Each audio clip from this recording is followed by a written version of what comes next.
जो व्यक्ति अपने काम को मन लगा के कर लेता है वो सफल हो जाता है, और जो व्यक्ति अपने काम को मन लगा कर नहीं करता वो असफल रहता है। मन लगा के पढ़ेगा सफल हो जाएगा, मन लगा कर नहीं पढ़ेगा असफल हो जाएगा। आप लोग भी जिस दिन मन लगाकर भोजन बनाती हो ना मेरी माँ, उस दिन का भोजन स्वादिष्ट होता है, और जिस दिन आपका भोजन बनाने में मन नहीं लगता उस दिन का भोजन उजड़े चमन होता है। पूरा खेल मन का है। मन लगा के भक्ति करते हो तो भगवान का साक्षात्कार होता है। मन नहीं लगा भगवान के भजन में तो आज भगवान का साक्षात्कार नहीं हुआ। चाहे बिजनेस करो, चाहे भक्ति करो, चाहे परिवार चलाओ, चाहे व्यापार चलाओ, सब में एक ही मुख्य बात है मन की। क्यों? बात सही है। हर क्षेत्र में कॉमन चीज है मन। अब आपका सवाल है गुरुजी मन लगता नहीं है, कोई ऐसा उपाय बताओ कि मन लगने लग जाए। तो मैं आज आपको उपाय बताऊंगा मन लगाने के, बस सावधान होकर सुनिए। अच्छा ये बताओ, आपने कभी बंदर को नाचते हुए देखा है? जोर से किस किस ने देखा है? चलो बताओ, बंदर को नचाता कौन है? कौन? मंदारी। मंदारी के हाथ में डमरू है, और वो जैसे जैसे बंदर को नचाता है बंदर उसके सारे से वैसे वैसे नाचता है। अब मुझे आप लोग बताओ कि पूरे संसार में सबसे चंचल प्राणी कौन है? सबसे चंचल प्राणी कौन? कौन? बंदर। सबसे चंचल कौन होता है? बंदर। चलो बताओ, सबसे चंचल? कपि चंचल सबही विधिहीना।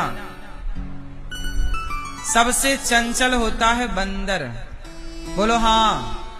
एक जगह ठहरता ही नहीं बंदर कभी। आप कभी बंदर को बस देखो, एक जगह नहीं रुकता, वो उछल उछल के फुदक फुदक के यहां वहां। सबसे चंचल होता है बंदर। लेकिन उस चंचल बंदर को भी मंदारी ने वश में कर लिया। अब आप लोग बताओ कि मंदारी ने उसे वश में कैसे किया? बताओ कैसे किया?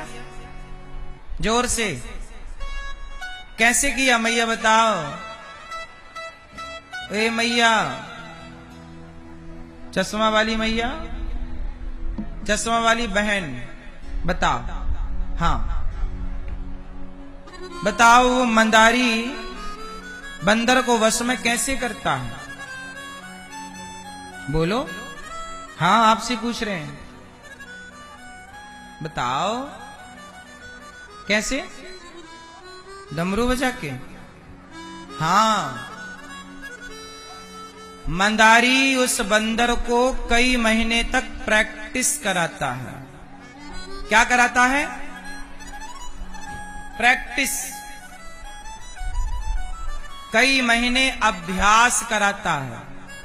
मैया खड़ी हो, वहीं से सुनो ध्यान से, जो जहां है वहीं से सुनेंगे।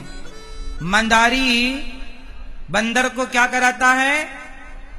प्रैक्टिस, अभ्यास। जब बार बार अभ्यास कराता है मंदारी, तो बंदर भी मंदारी के वश में हो जाता है।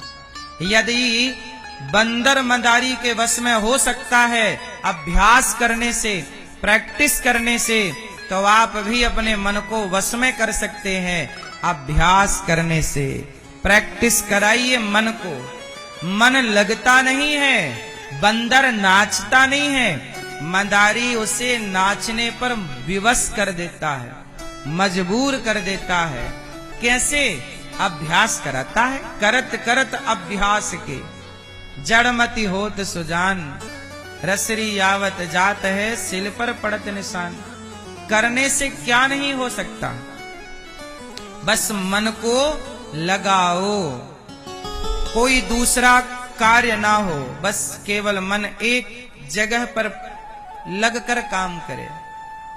आप भी अपने मन को आजाद छोड़ देते हैं। आजाद ना छोड़िए, मन को थोड़ा बांध के रखिए, बंध के रहे मन। ए मन चल कथा सुन, रोज सवेरे मन को लगाओ भगवान का नाम जपने। चल मन सवेरा हो गया, चल नहाओ, नहाकर सबसे पहले सूर्य भगवान को जल चढ़ाओ।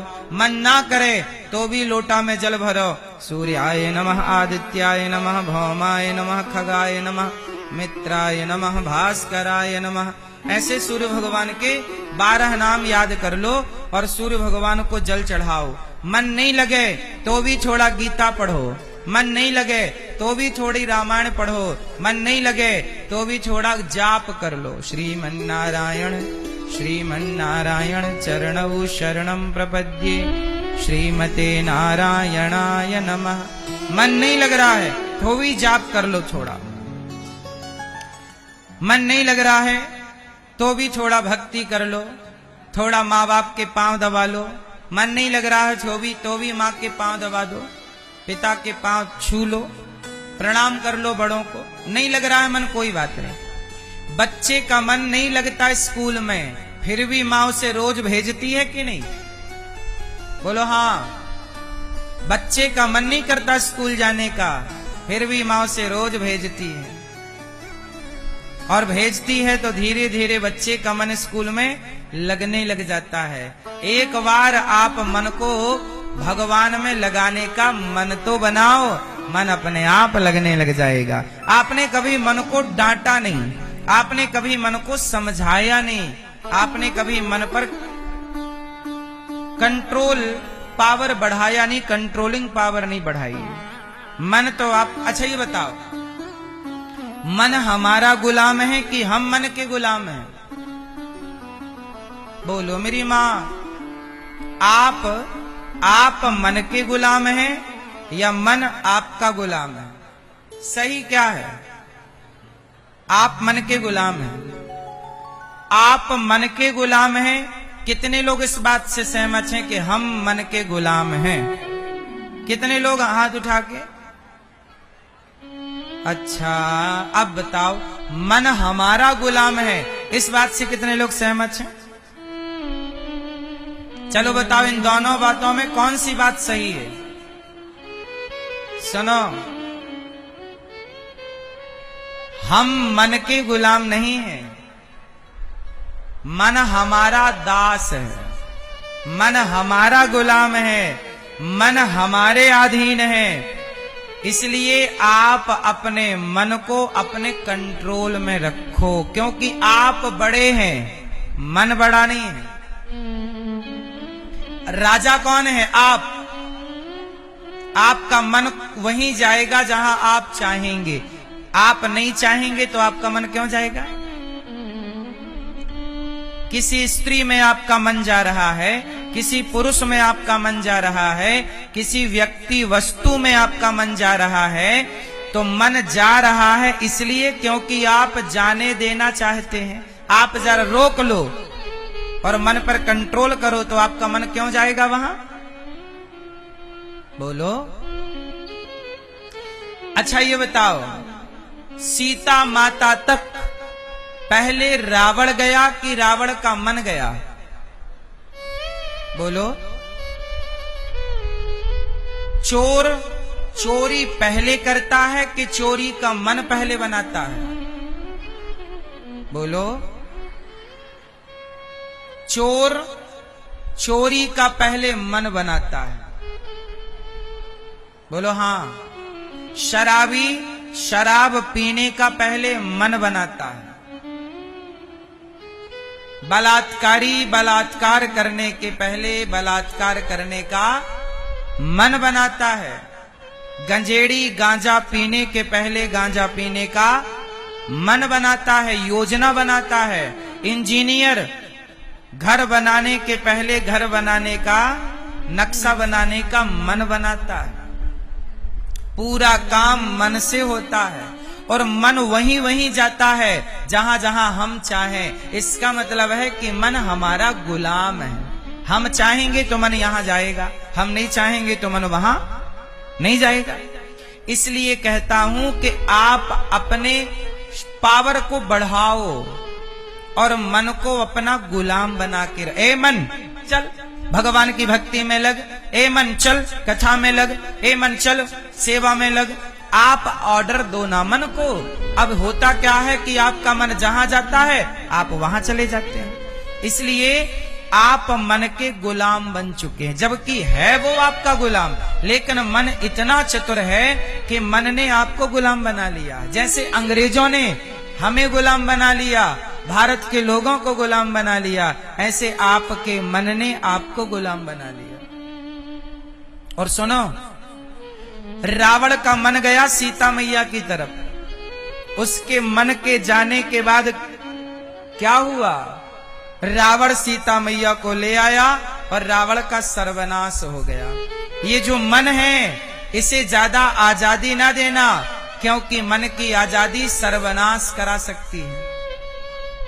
बोलो हाँ कि ना? जिसका मन जितना ज्यादा भटकता है वो उतना परेशान है, और जिनका मन जितना स्थिर है वो उतना सुखी है। सुखी होना है तो मन को स्थिर कर लो। चलो बताओ, मन को स्थिर कैसे किया जाएगा? बोलो। सत्संग करके, अभ्यास। बंदर को कैसे वश में किया गया? अभ्यास से। ऐसे रोज कथा सुनने का अभ्यास करो, गीता पढ़ने का अभ्यास करो, रामचरितमानस पढ़ने का अभ्यास करो, साल में 1-2 बार वृंदावन आने का अभ्यास करो। अभ्यास करेंगे तो धीरे धीरे मन जगत से हटेगा और जगन्नाथ में मन लगेगा, भगवान में मन लगेगा। कई जन्मों से भटक रहा है ना आप लोगों का मन, आज उसे हम कंट्रोल करने बैठे तो जल्दी होता भी नहीं, पर आज नहीं हो रहा है, पर एक दिन जरूर होएगा। बड़े बड़े संतों ने क्या किया? अपने मन को कंट्रोल कर लिया, वश में। जिसका मन वश में है वो सबसे अमीर है। क्यों भैया? सबसे अमीर कौन? हमारा मन यदि हमारे वश में है तो हम अमीर हैं। हमारा मन ही हमारे वश में नहीं। आप कहते हो महाराज हमारा बेटा हमारी बात नहीं सुनता, हमारा पति हमारी बात नहीं सुनता, हमारी पत्नी हमारी बात नहीं सुनती। अरे बेटा बेटी पति पत्नी की तो छोड़ो, क्या आपका मन आपकी बात सुनता है? जब आपका मन ही आपकी बात नहीं सुनता तो आपकी बात कोई नहीं सुनेगा। जिसका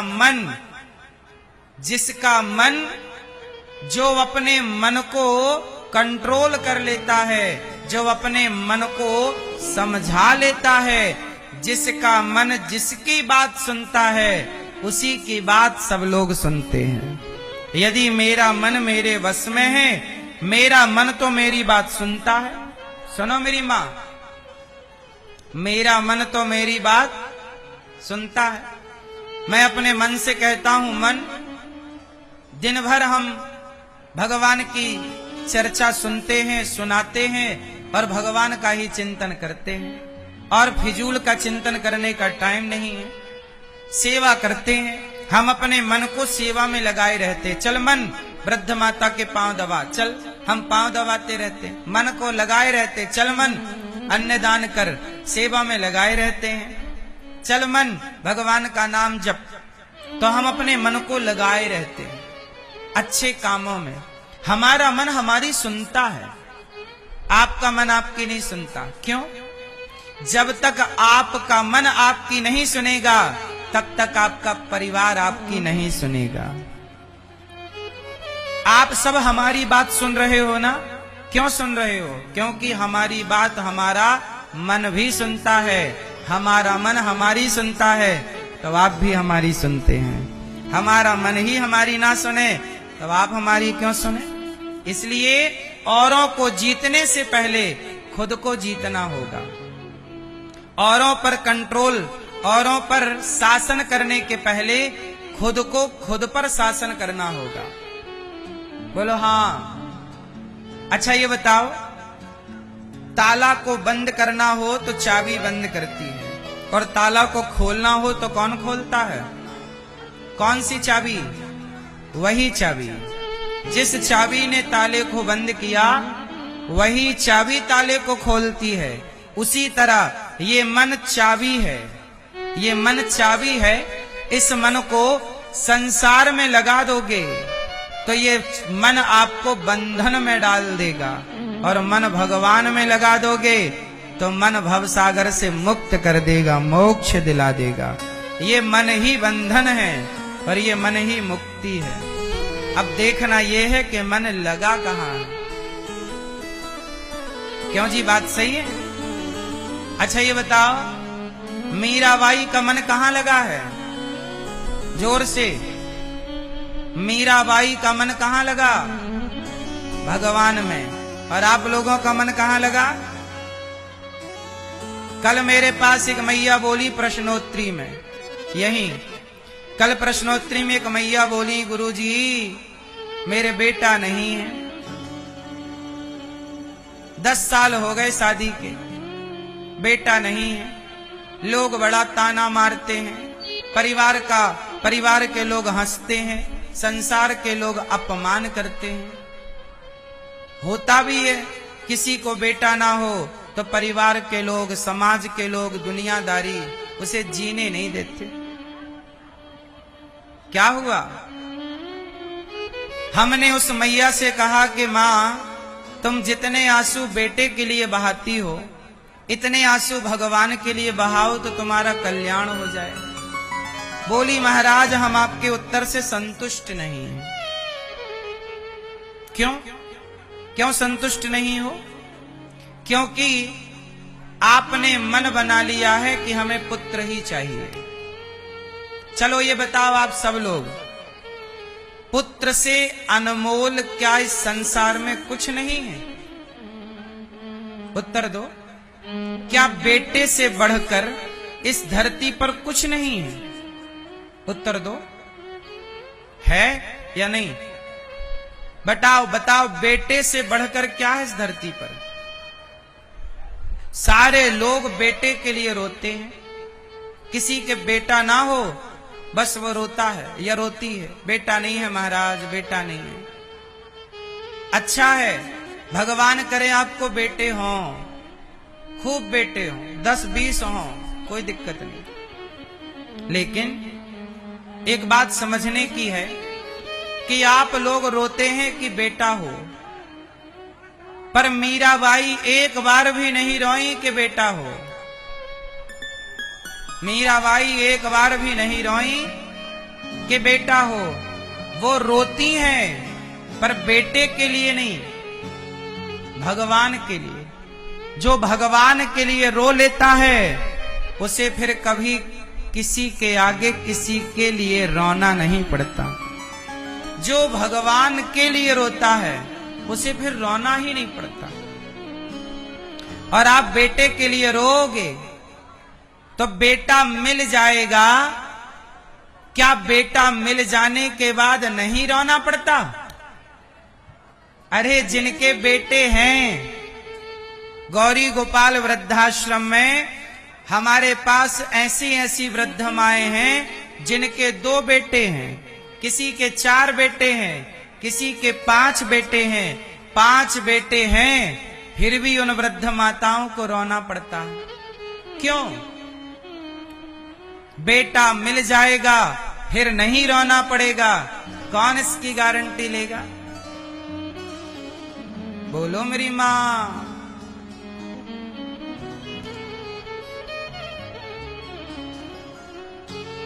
बेटा मिल जाएगा फिर भी तो रोना पड़ता है। दशरथ जी को तो बेटा मिल गया राम जैसा, तो क्या नहीं रोना पड़ा? बोलो। यशोदा को तो बेटा मिल गया कृष्ण जैसा, क्या नहीं रोना पड़ा? अरे तुम्हारे भाग्य का रोना तो रोना ही पड़ेगा, चाहे तुम्हारा बेटा भगवान ही बनकर क्यों ना आ जाए। ये तो भाग्य है, लिखा किस्मत का मिटता नहीं मिटाने से। लिखा किस्मत का मिटता नहीं मिटाने से।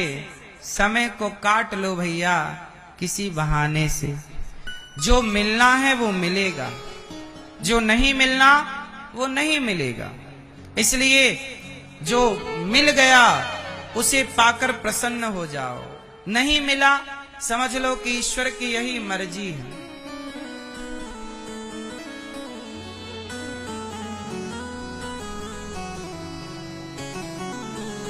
एक मैया मेरे पास आई, बोली महाराज मेरा बेटे का विवाह था फलानी तारीख को, तैयारियां हो चुकी, पर विवाह 15 तारीख का था और 9 तारीख को मेरे पुत्र की मृत्यु हो गई। रो पड़ी माता, बोली महाराज बताओ मेरे साथ ऐसा क्यों हुआ। मैंने कहा मां कितने साल का था बेटा। बोली 25 साल का। मैंने कहा आपके भाग्य में पुत्र था ही नहीं, लेकिन आपने पूजा की, पुण्य किया, तो भगवान ने उस पुण्य के बल पर 25 साल के लिए पुत्र दे दिया। उस मां ने कहा महाराज जब बेटा छीनना ही था तो भगवान ने दिया क्यों, मारना ही था तो देते ना। तो मैंने कहा मैया भगवान तो दे ही नहीं रहा था, तुम ही तो बोली कि हे भगवान एक बेटा दे दो, दे दो, दे दो, कैसा भी हो बस दे दो। तो दे दिया, पर दिया 25 साल के लिए। जब बेटा नहीं था तो भी तो आप रो रही थी, और बेटा आकर 25 साल बाद चला गया तो भी आप रो रही हैं। आपने किसी भी परिस्थिति में ईश्वर का थैंक यू नहीं किया, धन्यवाद तो दिया नहीं कि हे विधाता कोई बात नहीं, मेरे भाग्य में बेटा था ही नहीं, पर आपने 25 साल के लिए दिया विधाता, इसके लिए धन्यवाद आपका कि आपने 25 वर्षों के लिए तो दिया। भगवान से शिकायत हो सकती है तो ईश्वर का हर हाल में धन्यवाद क्यों नहीं हो सकता। चलो आप बताओ, ईश्वर से शिकायत करनी चाहिए कि हर परिस्थिति का धन्यवाद देना चाहिए। शिकायत करोगे तो भी करके पा क्या लोगे, प्राप्त क्या कर लोगे। कर लो शिकायत। क्या शिकायत करने से, दशरथ जी शिकायत करेंगे तो क्या राम का वनवास टल जाएगा। क्या आपके शिकायत करने से कुछ होना है। ये सृष्टि किसके हाथ में है, आपके या ईश्वर के। इसलिए मेरी मां ईश्वर के विधान को स्वीकार करो। जो ईश्वर के विधान को स्वीकार करते हैं वो कभी परेशान नहीं होते। ईश्वर का यही विधान है कि मैं यहां आऊं आपको ये बातें सुनाऊं, आप यहां आए और ये बातें सुने, ये ईश्वर का विधान है। मैं जिस दिन पैदा हुआ, जन्म लिया, ये भी ईश्वर का विधान था, और मैं जिस दिन मरूंगा ये भी ईश्वर का विधान है। उसके विधान के बिना ना मैं जन्म ले सकता ना मैं मर सकता। बोलो हाँ। आज यदि ये दास अनिरुद्ध वृद्ध माओं की सेवा करता है तो ये भी तो ईश्वर का विधान है। इसलिए भगवान के हर कार्य पर मैं सहमत हूं। भगवान जैसे रखें सुख में दुख में, मैं वैसे तैयार हूं। मैं कभी शिकायत नहीं करता कि भगवान ऐसा क्यों, कोई बात नहीं। ईश्वर की मर्जी है, वो मुझे महलों में रखें तो कोई बात नहीं, और झोपड़ी में रखें तो कोई बात नहीं। मैं बचपन में, आपकी जानकारी के लिए बता दूं, ये दास अनिरुद्ध, हम बचपन में भिक्षा मांगा करते थे। भीख, गांव में जाकर घर घर भीख मांगा करते थे। जो मांग कर लाते थे उसी से हमारी माता रोटी बनाया करती थी, उसी से हम सबका पेट भरता था। तो हम बचपन में भीख मांगते थे, तब भी हम भगवान से शिकायत नहीं करते थे कि भगवान हमें ऐसे दिन दिखाए आपने, कोई बात नहीं। और जब आज भगवान ने ये दास को सेवा करने का मौका दिया, आज भी हम वैसे ही हैं। धन चला जाए तो परेशान ना होइए, गरीबी आ जाए तो परेशान ना होइए और अमीरी आ जाए तो घमंड ना कीजिए, क्योंकि गरीबी हो या अमीरी हो दोनों है ईश्वर के हाथ में। आपके हाथ में ना गरीबी है, आप चाह कर भी गरीब नहीं हो सकते यदि ईश्वर नहीं चाहते तो, और आप चाह कर भी अमीर नहीं हो सकते यदि ईश्वर नहीं चाहता तो। सच बताओ, गरीबी किसके हाथ में है? बोलो, ईश्वर के हाथ में है? अमीरी किसके हाथ में है? तुम मेहनत कर, तू कर्म कर। बताओ, 12 साल का वनवास हुआ पांडवों को, जबकि पांडवों की कोई गलती नहीं थी। हाँ या ना? पांडवों का कितने साल का वनवास हुआ? 12 वर्ष। 1 वर्ष का अज्ञातवास हुआ, छिप के रहना पड़ा जंगल में। सच बताओ, अर्जुन पर तो कृपा थी ना कृष्ण की, द्रौपदी तो बहन थी ना कृष्ण की, लेकिन द्रौपदी के पतियों को भी 12 साल तक जंगल में दर दर भटकना पड़ा। क्यों? गरीबी इतनी आई पांडवों के आगे कि पांडवों को भी भिक्षा मांग कर खाना पड़ा। समय किसका नहीं बिगड़ा, नाम बताओ। और समय किसका नहीं बना, नाम बताओ। समय तो दिन रात है, जैसे दिन है तो रात भी है, रात है तो दिन भी है। आज समय अच्छा है, कल भी अच्छा रहेगा, इसकी गारंटी कौन लेगा? आज समय बुरा है, कल भी समय बुरा रहेगा, इसकी गारंटी कौन लेगा?